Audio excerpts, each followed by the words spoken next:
laalu qababar laal khawaaqa sababa isaatiin arrafama sabni afaan kanaan dubbatulleen sababa isaatiin arrafama ummata akkanaa namaan je'an jechuudha. Deebiin warri amantii tana qabu ummata kun olaal ummanni keessan akkanaa miti jedhaniiti alaa waliin kanaan nama arrabsan jechuudha.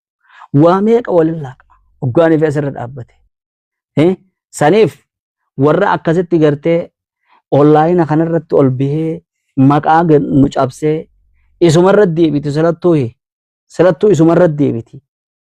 Ammoo akkasumaan warra onlaayina najise isaanuma sun nuti waa abaarsan qoonnoomi rabbi haa xaaru ni dandeenya. Yookiin onlaayina irraa akka galchan rabbi haa galchu. Yoonii fi qaceelloodhaan hin fadhin jechuudha. Rabbi haa qaceelchu jechuudha. Saniifuu isin ammoo nama diin rabbiitiin barsiisa jiru nama diin laal ulamaa'ii warri nu dura dabre kitaabni kun akkatti nu ga'e seemuu hadiisni kun akkatti nu ga'e nama guyyaa waan akka muuzaa nyaachaa magaalaa keessa deemuu kuni hayaan qabu waan qaanfatu jeniiti ilmi irraan qaraan ummanni. Laal akkanuma magaalaa keessa nama waa nyaate nama magaalaa keessatti akkana waa nyaatu kuni hayaan qabu safuun qabu kuni rabbi irraas kijibanuma kaaya jedhaniiti sanii jecha ilmi irraa dhaggeeffachuu dhaban boo. Namni tokkommaas deebi'eeti warra nu dura dabre keessa harreedhaan qaba jeeti waan akka beeladaa tana waan goggoyduu dura qabee safii goggoyduu dura qabee koosh jee shoo jee yaame achumarra darasaansaa kafirii keessatti hin godhiniif beeladaadha kijibee nama beeladaadha kijibee waan goggoyduu dura qabee saniin beeladaa qabuu fadhe nama san irraa diin rabbii barannaa jedhii bira yaan.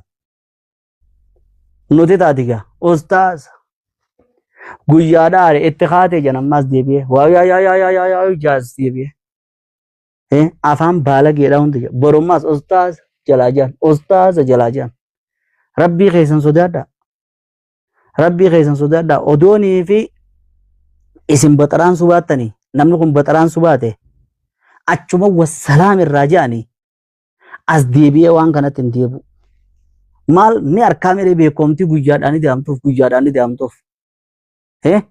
Khalaas hogguunii fi waan takka be islaamummaan duraan haftu, amantiin duraan haftu, kitaabni duraan haftu, namni duraan haftu. Magaalaan shaa tanaan jette borummaa ammas hoo waatti ergu waa bitu asii umraa geessu achiichiin deemu. Mee balleessoo taraa takka if boodi deebi'aadha. Eenyuun nama balleessu jiraa jaa'eef laala. Eenyuun nama balleessu jira. Ammas dallaalootaa jira dallaalota. Ati ajandaa kana baasii nuti isa kana gargaaraa jenna. Nuti kana tahaa jenna. Sababa saniin jedhaniiti wajji qaba jarri. Ka isa kanarra laalinaa jiru. Ka isa kana manaan dhaqee laala jiru. Ka isa kana bira dhaabbatu.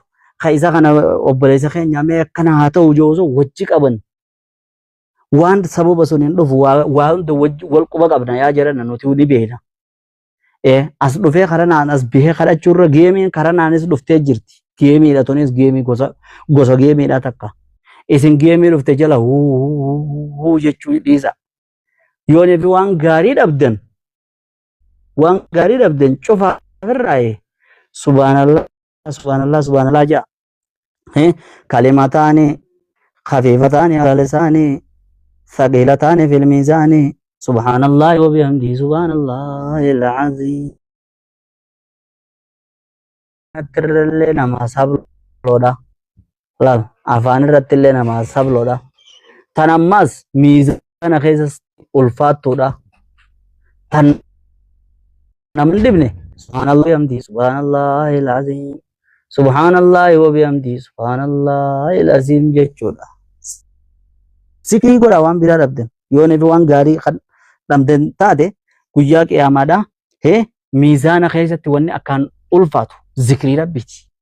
Zikrii godha yoonii fi waan biraa dhabden ija tana irraa gaafatamta ta'uu hin laaltu gurra kan kee irraa gaafatamta ta'uu hin dhageessu laalla horii kan keessan irraa gaafatamta waan saniin itti neexee sababa saniin waan saniin laaltu laalla saniifuu laa ilaaha illallah wahdahu laa shariika lahu له الملك وله الحمد وهو على كل شيء قدير نمني ذكري سبحان الله وبحمده سبحان الله العظيم ذكري لا namni laa hawla walaa quwwata illaa billah laa hawla walaa quwwata illaa billah je ghurisat lahu nakhlatun fil janna jannata keessatti habaqaala tokko dhaabbate guyyaa kana meeqa yooni fe'atte jannata keessa dhaabbatte jannata keessa meeqa dhaabbatte kana godha magaalaan ibiddaatii fi magaalaan azaabaatii fi magaalaan jannata wal bira jirti warra irraa fayyadamu rabbi nu haa godhu hunda jala deemtaniituma harkatumuu dhiisa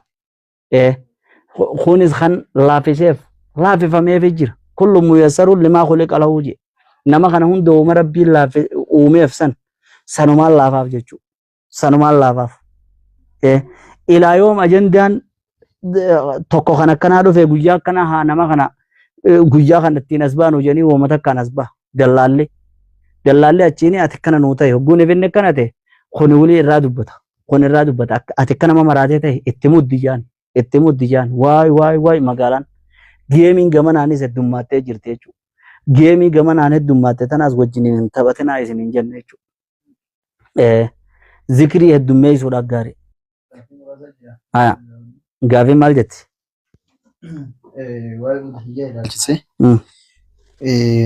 hanga guyyaa meeqaatti qaluun danda'ama? Ayyee. Inni tokkoffaa kana akkasuma yeroo akkam eegalamaa gudiyyuma qaluunu osoo ii dandeemne qallee yoon fi itti deebine rakkoo ni qabaayi.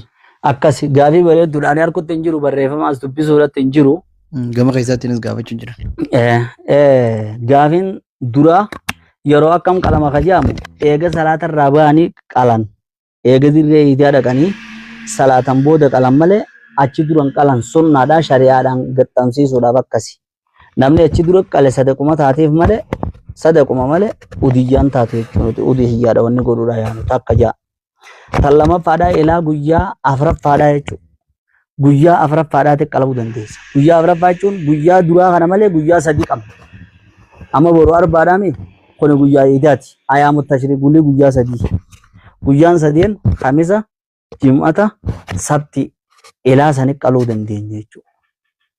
Irra caalaan jan ammoo ulamaa'iin guyyaa duraa kana jan guyyaa duraa kana irra caalaa ta'ullee yoonii fi ganti kun hedduun ka godhu taate wal gaafatanii guyyaa lammaffaattis akkanuma nyaannu guyyaa sadaffaattis akkanuma nyaannu jedhii yoonii fi godhan guyyaan hangi kuni guyyaa iidaati jechuudha akka jirutti. Ayyee wanni biraan hafte. Akkasii galatoomaa jajjabaadhaa takbiirtaa hamma numarraa wal yaadachiisuudhaaf yoonii fi hammummaa kana dhufneetuma asii waliin hin jenne ammaas galgalli galgala iidaati. Wauma bareedduu takkaan harka jee osuma ol oofuuti waan biraatirra jaashu waan takka walii gooneeti bakkatti gartee kheyrii akkasii waliin laalla inneeti gaa'e halkan gaarii isiniif haa ta'uu isiniin jedha gaa. Namoonni hedduun gaafii biraata nu gaafatanii jira maaliif fi tiktoka kana hoggayyuu irran teenye maaliif fi hoggayyuu asumarraa agartee ummanni biraatu qabee dalagaa akka dalagaa itti irra taa'echirraa nama jallisaa maaliif asirraa dhabamta akka jettan hin dadhababnuusi asirra taa'uu hin dandeenyuusi maaliif jennaan warrisa warra dalagaa lafatti hin qabne itti gaafatama meeqa baana hattaa iida kana wal qixxeessuudhaaf sagantaa adda addaa wal qixxeessuudhaaf waa meeqaa jira itti gaafatama meeqaa jira jechuudha. Itti gaafatama kana gaafa baatee kalafaa kana baate onlaayinaafis qooda godhuu dandeenya malee achi teenyee akka gartee warra hojii biraan qabne achumarra oolee bulee achirra ka'ee achirra ajandaa duubaa walii kannee achii booda ajandaa saniin as bahee dalagaa walii baasuu san hin dandeenyu isiniin jechuu barbaanneeti.